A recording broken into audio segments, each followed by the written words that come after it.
ठाकरे बंधूंचा हा विजयी मेळावा शिवाजी पार्कमध्ये होण्याची शक्यता आहे। ठाकरेंची शिवसेना शिवाजी पार्कमध्ये मेळाव्यासाठी पत्र देणार आहे। मेळाव्यासाठी वरळी डोम आणि गोरेगाव नेस्को या ठिकाणी देखील चाचपणी सुरू आहे। हिंदीच्या मुद्द्यावरून काँग्रेस प्रदेशाध्यक्ष हर्षवर्धन सपकाळ यांनी भाजपवर टीका केली आहे। हिंदीबद्दलच्या जीआरचा निर्णय रेशीम बागेत झाला याबद्दल दोन्ही उपमुख्यमंत्र्यांना माहिती नव्हती असं सपकाळ म्हणाले। तर सपकाळांच्या या टीकेला फडणवीसांनी जोरदार टोला लगावलाय।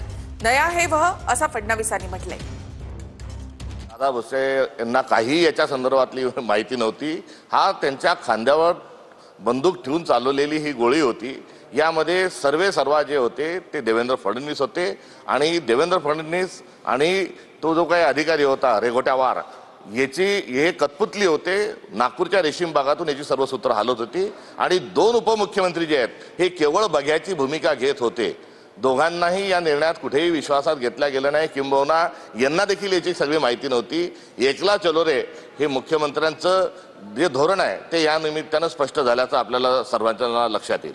हर्षवर्धन काय नाव त्यांचं सपकाळ, त्यांच्याबद्दल मी एवढंच म्हणेल नया है वो, नया है वो।